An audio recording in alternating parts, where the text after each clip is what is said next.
Welcome back to the channel, people.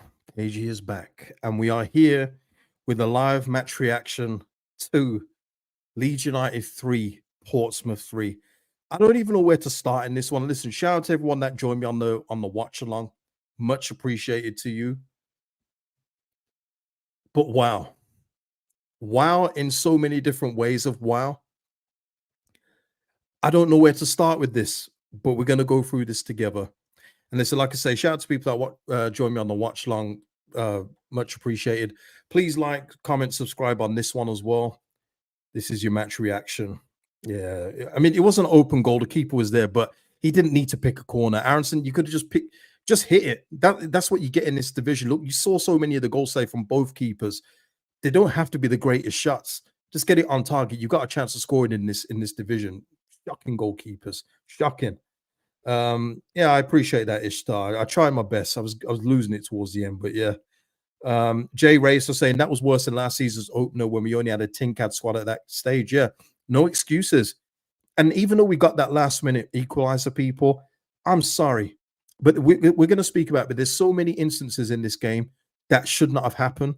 Portsmouth, and I want to give Portsmouth their credit too. They came with a plan, and if people didn't see what the plan was, then I don't know what you were watching. But they came with a plan and they executed it, and they almost got more than they bargained for with 3 points. Just some of the things that were going on in the game from us. I'm talking about from our way of performing.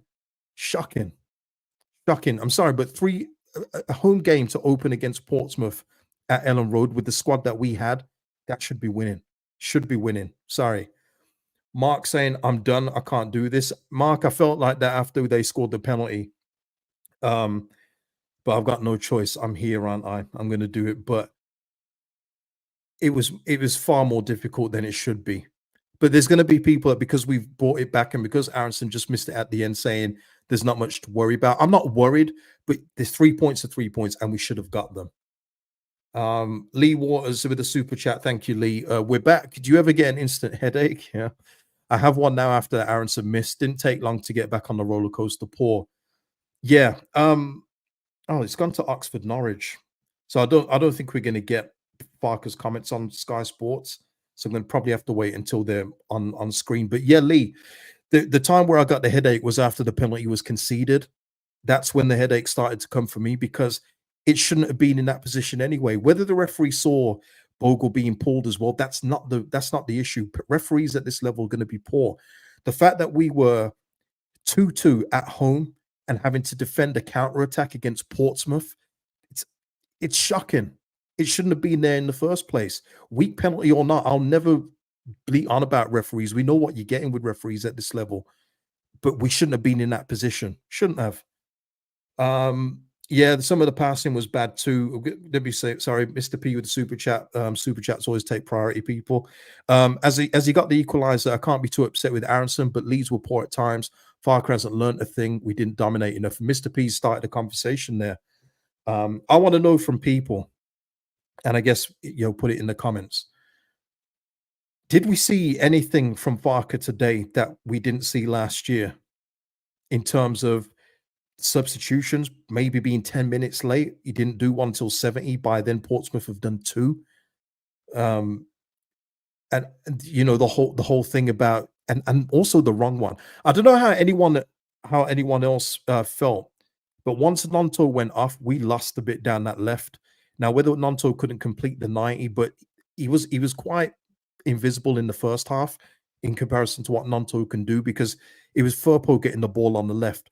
But Nonto, when he started to warm up in the second half, he was making space, he was going past players, trying to get shots off. When he went off, I feel like we lost a bit of threat down that side. I do. JR Racer saying only difference was sub being made 5 minutes earlier. Joseph should have stayed on. William with a super chat as well. If we are not looking for a keeper for recruitment, if we are not looking for a keeper, our recruitment is blind. Tired of playing down to our opponents. Our mentality is just not what it needs to be. Yeah, look, William, I kind of said this on the watch along, but I'll speak about it. But there's little point talking about a new goalkeeper, is there? Because he's made vice captain, which probably means he's not going anywhere. But we saw today he's not going to change. And no matter how many times his fan base want to say that he'll be better every year, he's getting worse. The performance of Melier is getting worse, and it just seems to get worse. He already lowered his own individual stats off their first goal alone. That near post shot should never have gone in. We then see the Portsmouth goalkeeper save it on the near post from Nanto, and that should just be the norm. There was a couple of near post shots that went in, but that one where and let me make this clear: their first goal by Sorensen should never have got through. The defense was absolutely wide open for that. No excuse for that. But then you expect your goalkeeper to make a basic save, and he doesn't do it. And that's just a recurring theme. And that's why when I kept saying in the summer, make your money on Melier, go get a keeper on loan. You can get even better on loan, much like we've done with Rafael over Kamara. Sell him on, make a profit, getting someone that's going to give you an upgrade without spending a permanent fee. Mentioned Strakosha from Brentford, would have loved that. Imagine having a Strakosha in goal. I think we could attract him. I do. Even though he's coming from the Prem, he's not first choice there. You could have gone for Rodak, who's now going to Saudi. You know, there's many options you could have got, and I think he's going to be a hindrance. But I did say that, but I still think we should have more than enough to beat Portsmouth at home. Sorry, let me just see this here. Reese here saying bizarre performance, and all of a sudden the West Brom and Sheffield Wednesday coming up look quite difficult, starting to turn against Farke personally. Well, I said this, didn't I, Reese? I said this on yesterday's stream. I said I said it 2 days ago. I said it with Connor. I said, imagine if Sheffield United come out with a good performance on Friday, which they did, and we say draw against Portsmouth, which we have. Can you imagine the pressure that's going to be on Farke now? And I do think there will be pressure on him. I don't think it's going to be Farke out now. I don't. But he's got little wiggle room to play with. And I say this for myself personally. I don't speak for anybody else in here. I speak for myself only. I count it from last season. I count from the end of last season where we got 2 wins in 9. Much like Preston, who went 5 games towards the end of the season without scoring. They've now had 6 in a row because they didn't score against Sheffield United. So it's a carryover for me. And there's no excuse. You've had the preseason. You've got players in that you like. There are no excuses, man. No excuses. What was that? I'm done with that keeper. Yeah, no cap saying that lineup should have easily won the game. Farke has to be the problem here. No, Leroy, sorry, that's not going to wash. We've changed the goalkeeping coach twice. We've had a second one. Sorry, this is not on goalkeeping coaches. The goalkeeper is just bad. And it's not just me talking like that. And I've loved Melier before. But the thing is with me, I'm not Melier FC. I'm Leeds United FC. So I go with what I can see. And if he was improving, I'd say it's great to see Melier improving. And I would prefer that because it means we're not having to spend a load of money on a new goalkeeper. But the fact is, and these are facts, they can't be disputed because the numbers and your eye test back it up. He's an average to below average goalkeeper. And we have to do everything to shield him from seeing shots. Look, people, look at the shots today. 5 shots on target, 5 shots for Portsmouth, 4 on target, 3 have gone in. I don't know how you're trying to defend that. Defending could be better, 100%, people, 100%. But your goalkeeper can make you a basic save at times. He can. And these are stats that we keep seeing season after season with this man in goal. It is what it is. Reese is saying here, those last 5 minutes totally sent up Brent Aronson. Scores the one he shouldn't and misses the City. Yeah. I said it about Brendan with that last shot. Just put it on target. You don't have to be precise in this division. If you're against a Premier League goalkeeper, then yeah, you may have to aim for a corner. Saw last night in the defending. I'm sure you'll see it in the highlights today with all the games, and we'll look at the results together in a bit. The goalkeepers in this league are poor. All right, they just start. It is what it is. You don't need to be so precise. Just get it on target, and you'd have probably scored. You know what I mean? Ad saying, "Where's the fire we have against Valencia?" Well, look, guys, let's talk about the performance because it kind of mirrored in both halves. For the first 8 minutes of the first half, we was absolutely brilliant. The ball was moving fluidly. We was moving the ball around. Portsmouth couldn't contain us. We hit the bar 3 times. But then once they slowed it down, Portsmouth slowed it down. We score a goal, and all of a sudden, Portsmouth started to slow the game down. They were breaking up our attacks with little fouls here and there. I understand that. They then get that equalizer where Melier should have done better from the near post. And then it became Portsmouth game, people. Portsmouth came and dictated the game to us because we weren't moving the ball around quick enough. I even said about Ampadu, and please listen, I'm a big Ampadu fan. So I need to caveat this. You have to in this world today. Because if you don't praise people, people think you hate them. I love Ampadu, but I think he had a very, very average game today, maybe even poor. And in the first half, he wasn't distributing the ball quick enough, and Jorginho was having to come back to collect the ball because the ball wasn't coming up quick enough. That's just my opinion. If you agree, fairs. If not, cool. But we weren't moving the ball quick enough at times, and it played into Portsmouth hands, and that's why they went into the break with a 2-1 lead, which is, another one as well. Putt shot as well from a foul from Rodon's, free kick from Rodon's foul. Fair, but there was work to do before that ball went in, and we just didn't do enough. Just one quick shot and it goes in. It's just poor. It's just so poor, man. Um, someone saying give Aronson a break. You must be talking to someone in the chat, Mr. Anthrope. Because like I say with Aronson, I think he's going to do all right at this level. And the more game time he gets, he's going to get up to speed. But I do disagree with bringing off Nanto. I think we should have kept him on because he was one of our most dangerous players. And we saw for like 15 minutes after he went off, we lost all our shape down that side. Yeah, JR Racer, no crossfield balls or switches of play. They were everywhere in pre-season. Farke handbrake. And JR, this is what I was talking about last year with Gruev, because he was literally the only one doing it when he first broke into the team. Then all of a sudden they just disappeared, didn't they? If you remember, all of the crossfield balls that Gruev was doing, they disappeared and it went safe and safe again. And we saw that again today. Yeah, there was hardly any switching of play. That is a manager instruction, people. That is your manager's instruction to not do that. And it almost felt as well in the first half. I don't know how anyone else feels. Again, put your comments in the comment section below. It just felt like he felt like Cree was still there because we kept on pushing it out to the left when James was a more viable threat at times down the right in the first half. But yeah, God. You can tell the Americans are out in force, man. You can tell the Americans are out in force. Without Aronson, we walk away with nothing. Let's turn it down, shall we? Yeah. But look, just because you do something right, it doesn't mean that you can't have, you know, a pointer, constructive criticism for the last. Because if he puts that in, I mean, for me, he rescued the game anyway, Mike. But all it took was just putting that thing on target, and he would have scored. There's no way the Portsmouth keeper's saving it. But yeah, moment was big, but there's going to be plenty of time. Look, we've got 45 games left. That's not the point. I'm not overreacting here, but I think it's fair to say we should beat Portsmouth at home. No? Zabir here saying Rodon was awful today. Yeah, he wasn't his usual solid self. I think that's fair to say. But there was a few that were just off. Look, you don't concede 3 goals at home to Portsmouth and everyone's had a great game, right? You don't have that. But yeah, I'd agree with that. But like I say, I just think there was a few performers today that didn't live up to their full ceiling. But we need to see that from the next game onwards. I've already put in this team how we should be winning at least the first few games. Well, that's already off the table. And I'm sorry, there are no excuses for this one. There are no excuses for this one. They've had a full preseason, everything. There's no drama behind the scenes, nothing. Don't talk to me about Jonathan Rose possible transfer. That's nothing to do with these players, nothing to do with Farke. There was a strong enough team out there with the bench to do better. And let's just look at that team.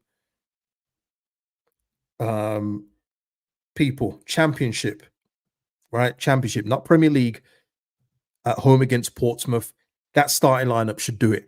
And John Knox made a great point in the watch long, is that we shouldn't have been making subs in this game. And what he meant by that was we shouldn't be making subs to counter Portsmouth, but we had to make subs to counter Portsmouth at home because they were making changes to stop the game, play their game better, hopefully get a point and possibly get 3.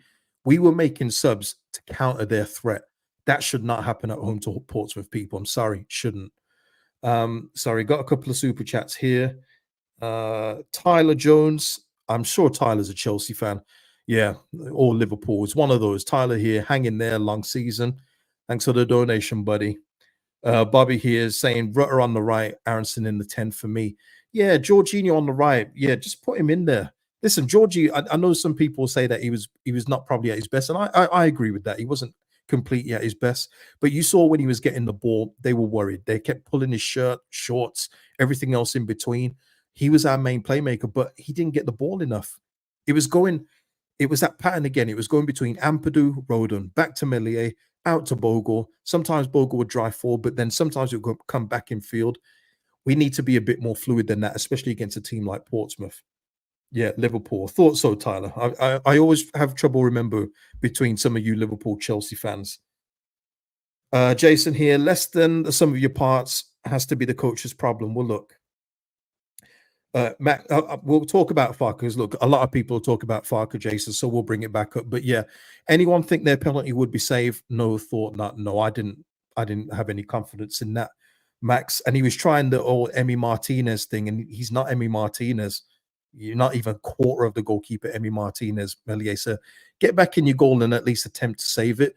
But I want to say about their penalty taker, what confidence by him to just strut up and just put it near down the middle. Didn't even stutter, just put it straight down the middle. And again, got to give credit to Portsmouth here. They're a newly promoted team, which is why we should have beat them. But more reason why they should be delighted with a point. Maybe they'll be disappointed because they let that one go in the last minute to Aronson. But yeah, brilliant, brilliant by Portsmouth. But what I always say is look out for Portsmouth next game. They'll probably lose. It's the way it goes. But for this game, well done to them. But we've got to do much better, much, much better. And people that are joining me in this one, when the way Sheffield United play yesterday is how I would have expected us to play in this game today. And Sheffield United were off the blocks. They should have actually won that game against Preston by a lot more. We could have possibly lost this game today. Completely different. But like we say, there's 45 games left. Yeah, Leeds here saying Portsmouth League One outfit with the championship now. Let's give them their props. They earned that. So, but I know what you're saying. I get the sentiment, and we're promotion favourites. Farke at fault for not having the right game plan. Well, look, I was asked on the watch long as well. Do I think that the Parag just and this isn't listen the Farke in crowd? Don't get your knickers in a twist. I'm very down the middle at this point in time. But it would be negligent of them to not have a backup list just in case. Now, that doesn't mean that they're waiting for Farke to mess up. But if we have a few more of these results, how much longer can you take it? And I asked that. I asked that in the summer, and I said, if we don't get the right results in the first, say, 10 games, and I was probably being generous with 10, because we even heard the crowd today, and that's the match going crowd after it was 1-1 get silent. They were because you're expected to beat Portsmouth, so it's not on the crowd to get the players up; it's on the players to get the crowd involved. And if you're having problems getting results in these kind of games, where do you go? Because this club cannot afford to have another year in the championship. You just can't. It's you just cannot do it. Um, so yeah. But yeah, listen. What other talking points of the game? Let's talk about the goals. Pascal Strout with the penalty. Yeah, listen. By the way, Mateo Joseph as well. He did not get enough service. He had that one chance in the second half that took a deflection that went over, but he had some good link up moments today. Passing, moving, getting a step around the defender. Need to see more of that, and hopefully he will get another run out in the next game, and it doesn't just go because he didn't score in this one. I hope he doesn't have that kind of leash on him, where just because he doesn't score a goal, he's then dropped. I think that would be the wrong thing to do. Get him on out there again. Let's see what he does in the next game. But that Dan James as well, the play between Bogle, James, Joseph at times in the first half, in the first like 15 minutes was really good. Strout with the pen, had no qualms about that. We've seen Strout take pens before in penalty shootouts. Very calm and collected. Lovely to see. Nanto, good to see him getting on the score sheet this early. If he's going to replicate anywhere near what Somerville done last season, this is a great start for him. And I felt like he could have built on it in the second half. That's why I say I feel like that sub was a mistake, but is what it is now. And Brendan Aronson making an impact off the bench. Good to see that. Well, he made an impact in one hand. Lord giveth and Lord taketh awayeth. But, good on Brendan Aronson because he's still got to get up to speed as well. And we should see more improvements from Brendan over time. But I just got to say, the defending in some of, for their goals, very poor. Very, very poor. Sorensen, we know in that instance, defend was wide open, big old space, and then the near post shot where Melier gets his limp wrists on it and it goes in. Lang, 2 goals for him today. He'll be buzzing tonight. Good, decent strike from range, but I'm expecting a near 6 foot, whatever he is, 6'4" goalkeeper. Can you at least get some? I don't know. Whatever, man.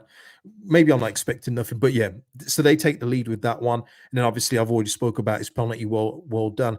And once again, please leave the referee alone. It wasn't a penalty because it was both of them pulling each other's shirts, but we should not have been in that position at that point of the game. 90 plus minutes. We shouldn't be defending at home at Ellen Road when we're looking for a winner. No, no way. We should have already had the game wrapped up. So yeah. Um, Lewis, Farke, Joseph has 0 goals in one game, which is why I will start Bamford in the next one. Yeah, wouldn't surprise me, would it? I don't think we're going to hear from Farke on this one.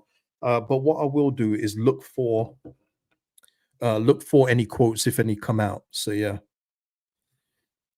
And listen, there's a lot of this. Is anyone defending Farke for today? And if you are, just say there's nothing wrong with it. It's freedom of expression when it comes to Farke. I'm all ears. Jack saying you have to just laugh to yourself. Our manager is actually crap, isn't he? Well, when I say he's the German Scott Parker, people thought I was being harsh, but I don't think I'm being harsh. I still think he's got the capabilities to get us up. I know that will surprise people, but at the same time, it wouldn't surprise me if he gets axed. It's one of those for me. I don't feel that strongly on him. I don't. I feel like it could go either way. Um, Jack saying can blame it on a lot of missed chances. Um, with Jack, I mean, we did that last season as well. That was part of the reason, wasn't it? And that is, and in all fairness to Daniel Farke, he said that in the pre-match press conference about improving on the XG. He even brought that up himself. No one prompted that from him. He, volunteered that information. So if that's the case, then why haven't we improved? Look, the stats are there, Jack. We had more than enough chances. Over double what Portsmouth had, and it still wasn't good enough. Um, Darren here is saying we didn't have many clear cut chances, but Darren, why is it that Portsmouth don't need clear cut chances and they can score? Why can't we not score off not clear cut chances? That's what I'm saying. These excuses for me don't really wash because when Portsmouth are literally taken but from one shot on target and they've gone in, and we've had over double of that. Those things don't wash for me. They don't. Yeah, Oaksy, he's like Southgate and won't change, unfortunately. Look, all I need from him, Oaksy, and everyone else is that he gets us enough points to get promoted. Whatever happens after that is a different conversation, but we need to go up first. And this is the thing I have with Farke. If it's not working, it means that we are not in a position where we should be. I've said that all along. That's why I want him to succeed. I want him to do well because it means that we're doing what we should. But a 3-3 draw at Portsmouth is not doing what we should. Um, Alluvio, shall we go with that? Farke seems to have more confidence in his bench now, at least. Yeah, I mean, look, he sent out 3 at a time, didn't he? Which is a bit different for him, and it was around 70. Some would argue maybe we could have done it at 60, 65, but I guess that would be nitpicking, I guess. But yeah, I think he does have a bit more confidence. I still do expect when we do get if we do get Jonathan Rowe in, and I guess we'll speak about him in this stream as well. I think Gelhardt probably goes out on loan. We saw again Gelhardt not getting any minutes. There's no point Gelhardt being here. And I'm not saying he would have come on and made all the difference, but what I'm saying in terms of his game time, I just don't think it's going to be there. So if we do get someone else in, I fully expect Gelhardt to go out on loan somewhere. But that's just my feeling.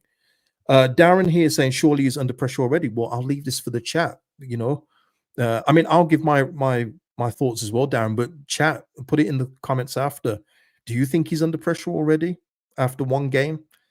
I mean, I said after 10, after one, that's a whole different story. But it had to start well. We had a draw last year to begin the season. Look at the turmoil we had there. There's no turmoil now. We're in good shape. We've had a great preseason. Players look fit. Everyone looks ready. I was saying when we was lining up for the game, this team looks so athletic. The team looks more fluid. They look more athletic. They look fitter. And look what we've done.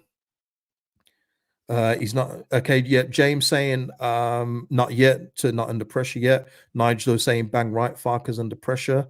Dean saying if this keeps happening, Farke needs to go for me with a squad he has at his disposal. Sam saying he's got no plan past the first 11. Haney, sorry, saying 4 to 5 games. Mr. P says if he draws the next game, that's pressure. That's pressure. Andy here saying Danny Farke has a lot to prove. I believe he carries over from last year, dropping the ball after all his claims having it covered. Yeah, and Andy as well. Yeah, he talks too much, doesn't he? I thrive under pressure. We saw that's not true. Yeah. Neil, he was getting rugby tackled all game. Yeah. Tad here saying they'll let Farke go right after the winter transfer window. No, we won't be making those mistakes again. Reaper here saying game management is rubbish. I'm just reading out your opinions here, people. This is what it is. It's a forum, so I'm reading out your thoughts. Not just mine. DF under pressure, no debate, dropping 2 points at home. Matt saying Danny Farke has 9 more games. This is what I'm saying, and there'll be more people talking. It's not just a few people talking. This is people talking in general about Daniel Farke, and it is a hangover from last season with the 2 wins in 9. It is. Vega saying our build-up is here you go, Jorginho. James saying it's the first game of the season. You shouldn't overreact to the first game. Let's see how they look in the next game. James is saying not the first one. Give him the second one. Give him the second one. He's saying I won't miss Farke. Lord have mercy. Jackie is saying he got cooked tactically versus West Brom twice last year. Does anything that will change that next week? I get what you're trying to say, Jack. Got you. Jack saying if you lose in the next 4, he's out. Well, listen, people, that this is a debate that could go on and on, but please put your thoughts in the comments below when the video is done. Lewis, okay, Lewis, we're still good for an invincible season. That is true. That is true. We just rescued that. All right. But yeah, listen, people, before we go, I'm just trying to see if there's any additional news on the Jonathan Rowe. We know Marseille's bid falls short of Norwich's valuation.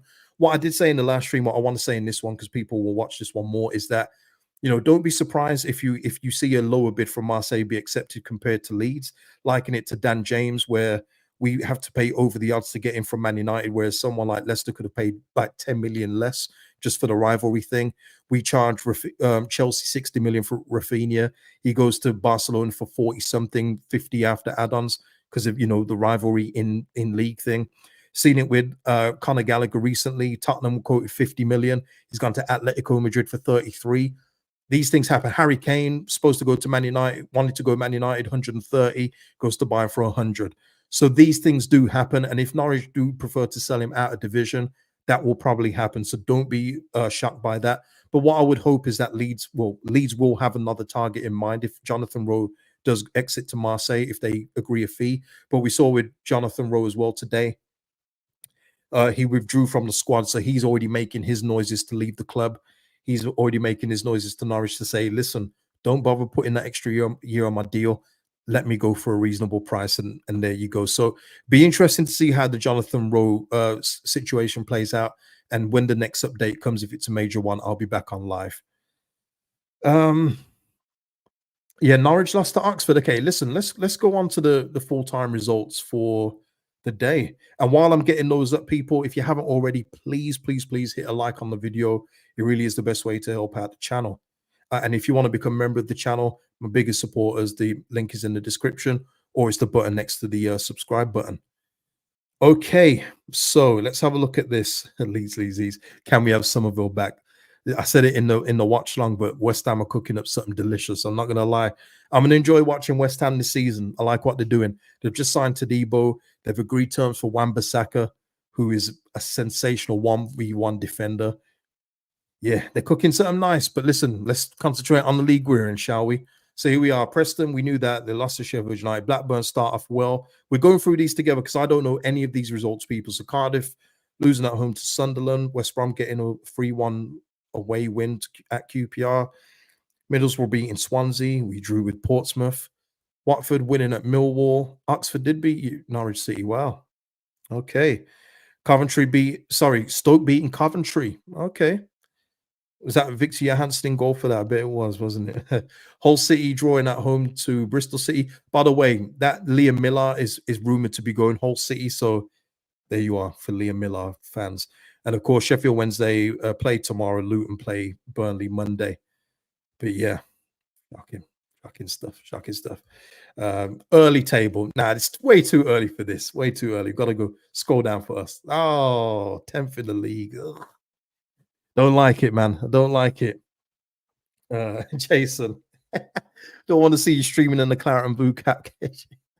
Hey, some people already accuse me that for the Villa love I give, but I just appreciate when clubs do things in a strategic way. And what West Ham are doing is beautiful. I have to admit, like with Villa, the way that they've reached top four, I appreciate that. And it's just what I wish for my own club in our own way. I hope that we do something in a way where people look at us and go, oh, look how they've ascended.